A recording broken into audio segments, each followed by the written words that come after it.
Aragorn, 2007. Anarchy without roadmaps or adjectives. Most tendencies within anarchist circles have a narrow conception of what exactly makes an anarchist, what an anarchist project is, and what the transformation to an anarchist world will look like.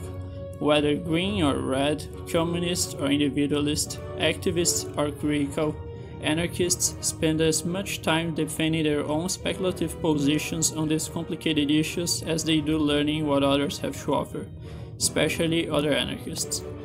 As a result, many find that they would prefer to do their projects, political and social, outside of anarchist circles.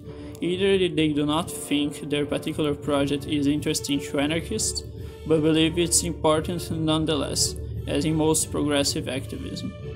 Or they do not particularly enjoy the company of anarchists and the kind of tension that working with the anarchists entails. Both reasons are almost entirely accountable to the deep mistrust anarchists have of other anarchists' programs. Once upon a time, there was an anarchist call for anarchism without adjectives, referring to a doctrine that tolerated the coexistence of different schools of anarchist thought instead of qualifying anarchism as collectivist, communist, or individualist. Anarchists without adjectives refused to preconceive economic solutions to a post-revolutionary time. Instead, anarchism without adjectives argued that the abolition of authority, not squabbling over the future, is of primary importance. Today, there are as many, if not more, divisions about what the abolition of authority should look like, as there were divisions on the question of the economic program for after the revolution 120 years ago. Anarchist activists, organizers, believe that a power from below will abolish authority. Class struggle anarchists believe that the working class will end the authority of capitalist society.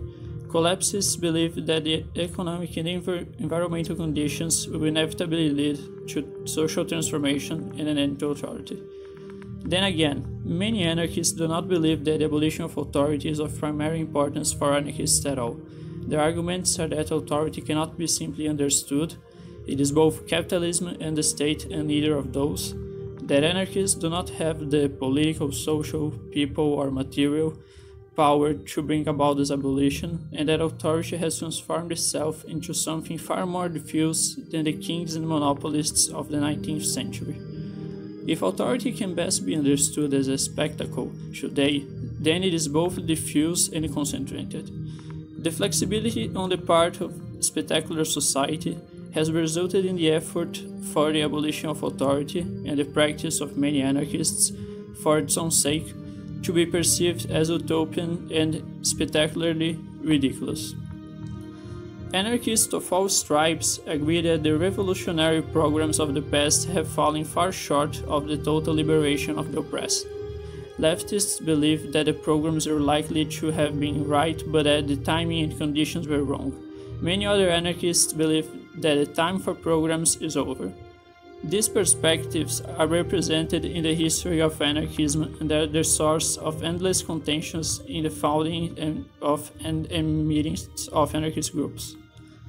History should be used to provide the context of these differing perspectives, but is instead seen as providing evidence for one or another. Instead of trying to understand one another, to communicate, we seem to use the opportunity of our lack of success to fix our positions and argue for decreasing returns. If anarchy does not have a roadmap, then we, as anarchists, are free to work together. Our projects might not be of the same scale as the general strike, or even the halting of business as usual in a major metropolitan area, but they would be anarchist projects. An anarchy without roadmap or adjectives could be one where the context of the decisions that we make together will be of our own creation rather than imposed on us. It could be an anarchy of now rather than the hope of another day. It would place the burden of establishing trust on those who actually have a common political goal, the abolition of the state and capitalism, rather than on those who have no goal at all or whose goal is antithetical to an anarchist one. An anarchy without roadmap or adjectives does not ignore difference, but instead places it in the context that it belongs in. When we are faced with a moment of extreme tension, when everything that we know appears about to change, then we may choose different forks in the road.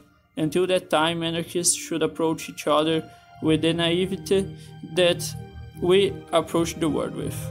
If we believe that the world can change and could change in a radical direction from the one traveled the past several thousand years, then we should have some trust in others who desire the same things.